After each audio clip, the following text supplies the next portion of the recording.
Welcome back to News and Views. The time is 9:37, and this hour of News and Views is sponsored by African Muslims Agency. African Muslims Agency, a beacon of hope to communities for over 35 years in Africa and beyond. And as I mentioned before we went to the break, we're still getting those reactions from the breaking news that we got this morning.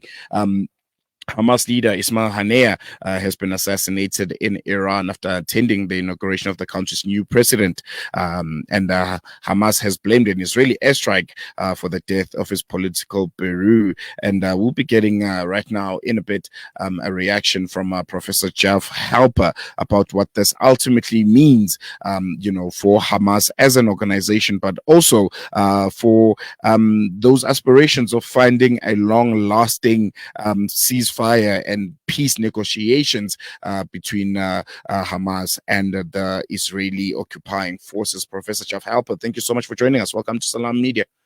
Thanks for having me again.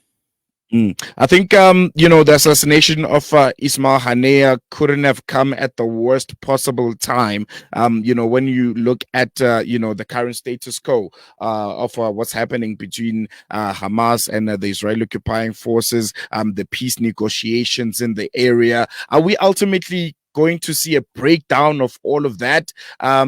What's your thought? Well, maybe you see something I don't see, but I don't see any peace negotiations at all.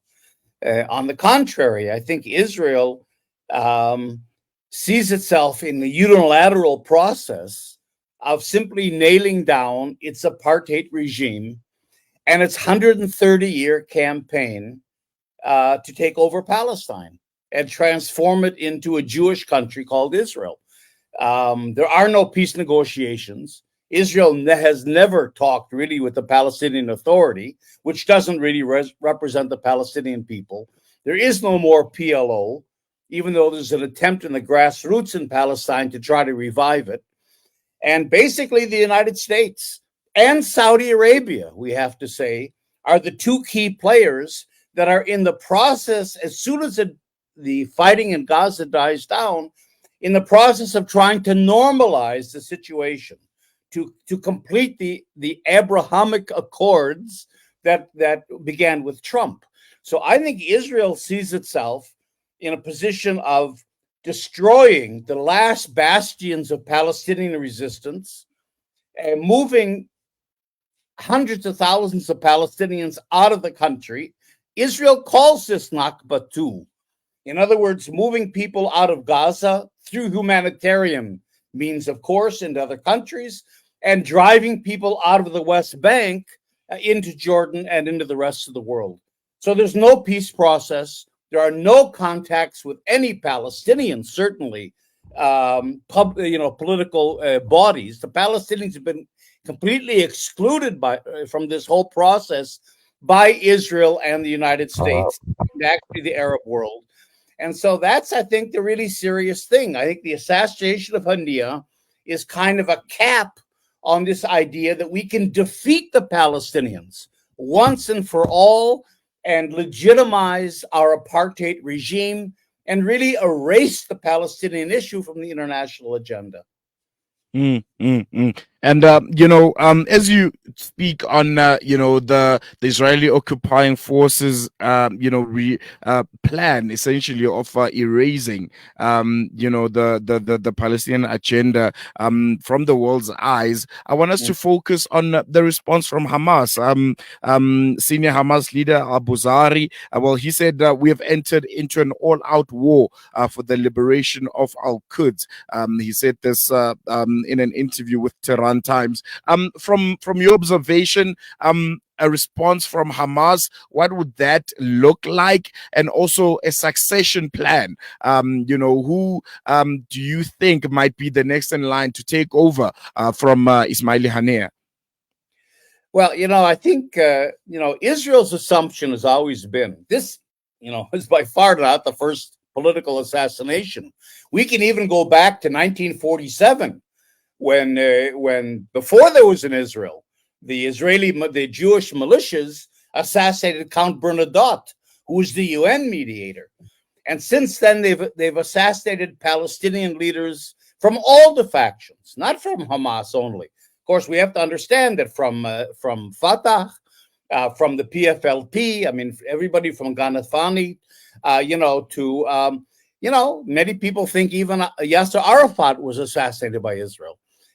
Certainly confined to a basement in the Muqada in Ramallah, if we remember that.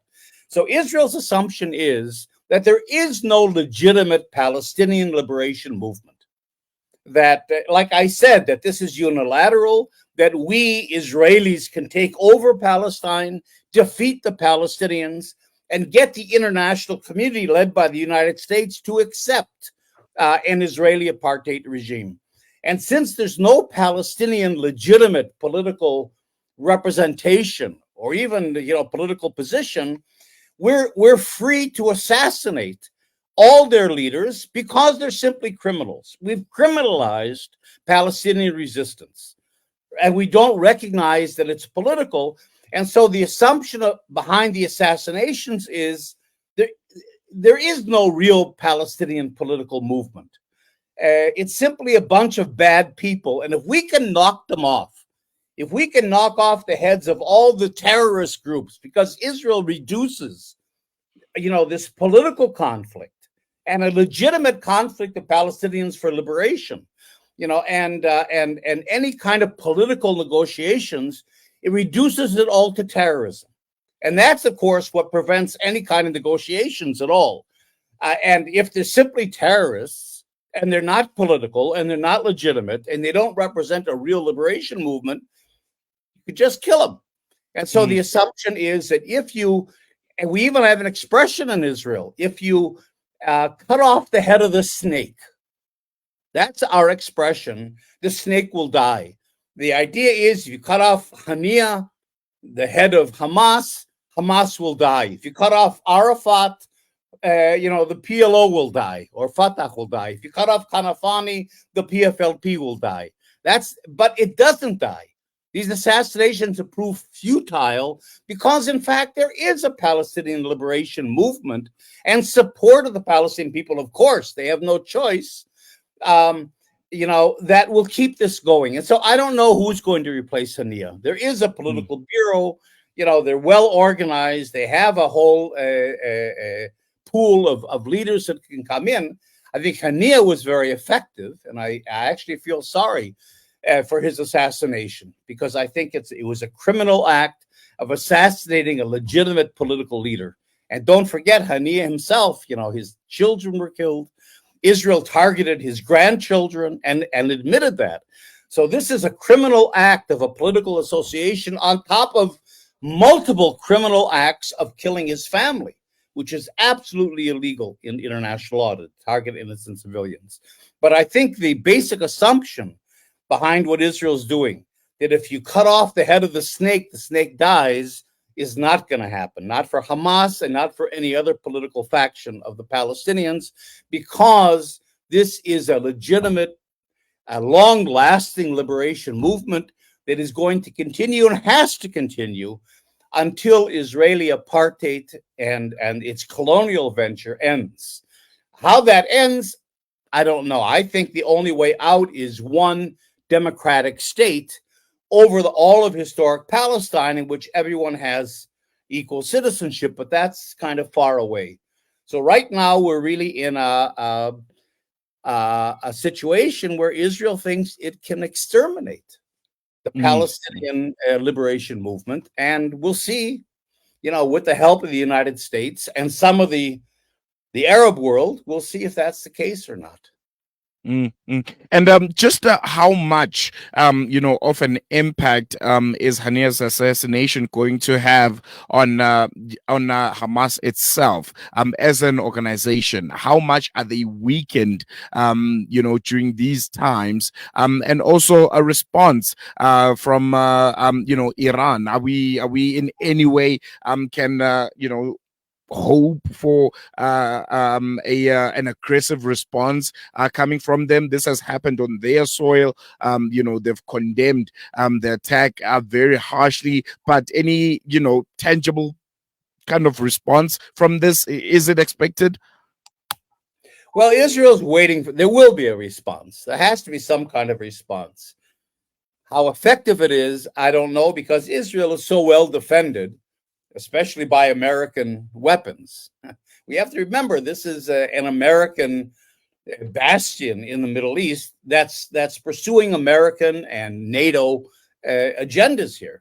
So it's an enemy not only of the Palestinian people, but of all the Arab and Muslim world, like Iran, that's trying somehow, whether you agree with their policies or not, that are trying somehow to overcome this neo-colonial background and take some control back of the Middle East, so the different countries and factions and groups in our region can begin to determine their own future rather than NATO and the United States and Israel. That's part of the battle. So I don't know if they can penetrate Israel itself. It could well be that there'll be reactions abroad where Israelis and Israeli targets are more vulnerable. Could be an Israeli embassy, and it could be, which I hope it isn't, innocent Israeli tourists somewhere, or synagogues, something like that is not that really degrades the struggle as well. So I'm not sure. There will be a reaction. Israel is certainly poised for a reaction. Whether it's going to be military or whether it's going to be more of this informal, outside kinds of attacks, that I really don't know. But the problem with this is, and I think this is Israel's intentions, the real significance of the assassination of Haniyeh is that it closes all doors to negotiations. I mean, Israelis are already saying the hostage deal is probably gone because Haniyeh was one of the people that was negotiating the hostage deal. But beyond that, I think Israel's trying to push it to a point where any Palestinian that's willing to talk to Israel and willing to compromise and willing to conceive of some kind of a peace agreement is seen as a danger and is eliminated, so that you get to a point where the hatred and the polarization is so great and there is no one on the other side to talk to because you killed them all, that then Israel feels that it's won, it's defeated the Palestinians, and it can move on. So I think that's the idea, is to prevent any kind of compromise or peace negotiations or any kind of response to the Palestinian need for some kind of freedom and some kind of self-determination. So I think Israel is intentionally closing everything down. So the only kind of interaction you can have in the Middle East is a military, violent one. And if that's the case, and Israel says, then we can win, because we can beat the Palestinians and we can beat Iran and we can beat Hezbollah. And so it's a win-lose idea, a zero-sum game, not anything that leads to some kind of a compromise or peace agreement or response to Palestinian needs. I think we're going to leave it there. Prof. Ieff Halper giving us his reaction to the assassination of Hamas political bureau chief Ismail Haniyeh. Thank you so much, Prof. And I'm sure as more details arise from this, we'll definitely be getting in contact with you. Thank you much. Oh, there you have it there, Professor Ieff Halper giving us his reaction to Hamas political bureau chief Ismail Haniyeh's assassination. We're going to take a quick break. When we come back, we'll be, getting more local. We'll be talking to the chairperson of the Spiritual Crime Prevention in Phoenix about an appeal for the collaboration between the Phoenix police and the community to address crime together. Maulana Mohammed Tariq, the chairperson of the Spiritual Crime Prevention Phoenix, will be joining us for that discussion.